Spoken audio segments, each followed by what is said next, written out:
ناظرین، سلطان عثمان ثانی کو جس بنیادی اور غیر معمولی کمزوری کا سامنا کرنا پڑا وہ حرم میں خواتین کی طاقت کی بنیاد کی واضح عدم موجودگی تھی، جس کے باعث سلطان حرم کی اندرونی سازشوں کا شکار ہو گیا۔ دوسری طرف ینیچری کی بغاوتوں کے باعث سلطان عثمان ثانی نے ینیچری کو ختم کر کے نئی منظم فوج بنانے کا فیصلہ کیا، جو سلطان کے لیے خطرناک ثابت ہوا، اور ینیچری نے سلطان کے خلاف بغاوت کر کے سلطان عثمان ثانی کو قید کر کے تشدد کا نشانہ بنایا، اور بعض مورخین کے مطابق سلطان کو گدھے پر سوار کر کے یدیکول قلعہ میں لا کر نظر بند کر دیا گیا، اور 20 مئی 1622 کو سلطان عثمان ثانی کو محض 18 سال کی عمر میں گلا گھونٹ کر مار دیا گیا۔ عثمانی تاریخ میں یہ پہلا موقع تھا جب کسی سلطان کو ینیچری نے قتل کیا۔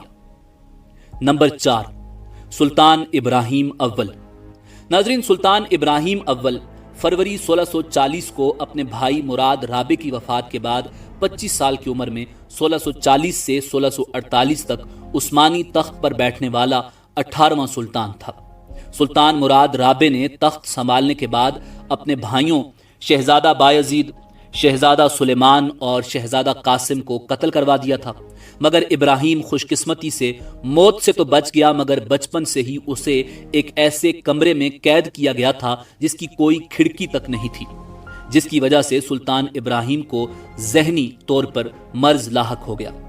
اس کے سر پر ہمیشہ موت کے سائے منڈلانے لگے۔ جب مراد رابع کی موت واقع ہوئی تو اسے قید سے نکالنے اور سلطان بنانے کے لیے لوگ وہاں پہنچے تو وہ سمجھا کہ اسے قتل کرنے کے لیے آئے ہیں۔ پھر سلطان کی لاش اس کے سامنے لائی گئی، تب اسے یقین ہوا اور یوں وہ سلطان بن گیا۔ سلطنت عثمانیہ کے تخت پر بیٹھنے کے بعد بھی وہ ذہنی طور پر مریض رہا اور عجیب حرکتیں بھی کرتا رہا، جس میں اپنے نومولود بیٹے کو مارنے کی کوشش اور اپنے حرم میں موجود ایک عورت کی بے وفائی پر حرم میں موجود تقریباً 280 خواتین کو باسفورس کے پانی میں ڈبو کر مروا دینا بھی شامل تھا۔ یہ سلطان صرف 8 سال حکومت میں رہا اور 8 اگست سال 1648 کو اسے سلطنت سے بے دخل کر کے قید میں ڈال دیا گیا اور صرف 10 روز بعد اسے گلا گھونٹ کر مار دیا گیا۔ سلطان ابراہیم کو تاریخ میں دیلی ابراہیم یعنی پاگل یا جنونی ابراہیم بھی کہا جاتا ہے۔ نمبر 5، سلطان سلیم ثالث۔ ناظرین، سلطنت عثمانیہ کے زوال کو روکنے اور اس کو ترقی کی راہ پر ڈالنے کے لیے جن عثمانی سلاطین نے قابل قدر کوششیں کی، ان میں سلطان سلیم ثالث کا نام سر فہرست ہے۔ 1789 سے 1807 تک تخت نشین ہونے والے 28ویں عثمانی سلطان سلیم ثالث میسور کے سلطان ٹیپو کے دور کے تھے۔ انہوں نے تعلیم عام کرنے اور جدید علوم کی اشاعت کی کوشش کی۔ ان کے دور میں فن جنگ سے متعلق کتابوں کا فرانسیسی زبان سے ترکی زبان میں ترجمہ کیا گیا۔ بری اور بحری فوجوں کو نئے سرے سے منظم کیا گیا اور اس نئی تنظیم کو نظام جدید کا نام دیا گیا۔ فرانسیسی انجینئرز اور توپچیوں کی مدد سے توپ ڈھالنے کے جدید طرز کے کارخانے قائم کیے گئے۔ جاگیرداری نظام اصلاحات کی راہ میں بڑی رکاوٹ تھا۔ اس کے لیے سلطان سلیم ثالث نے جاگیرداری نظام بھی ختم کر دیا، مگر مفاد پرست عناصر اور تنگ نظر لوگ سلیم کے خلاف ہو گئے۔ ناظرین، سب سے بڑی مشکل یہ تھی کہ ینیچری، جو کسی زمانے میں ترکی کی سب سے منظم اور طاقتور فوج تھی، نظام جدید کے خلاف تھی اور وہ اپنی اجارہ داری قائم رکھنا چاہتی تھی۔ ینیچری کے سپاہیوں نے جدید یورپی اسلحے اور جنگی طریقوں کو اختیار کرنے سے انکار کر دیا۔ شیخ الاسلام اسد آفندی اصلاحات کے حامی تھے، مگر 1807 میں ان کا انتقال ہو گیا۔ نئے شیخ الاسلام عطا اللہ آفندی ینیچری کے زیر اثر تھے۔ جاہل صوفیوں اور تنگ نظر علماء نے، جو دین کے علم اور اس کی روح سے قطعاً ناواقف تھے، مذہب کے نام پر اصلاحات کی مخالفت کی۔ یورپی طرز پر فوجوں کی تنظیم کو بے دینی سے تعبیر کیا۔ جدید فوجی وردیوں کو تشبیہ بن نصارہ قرار دیا۔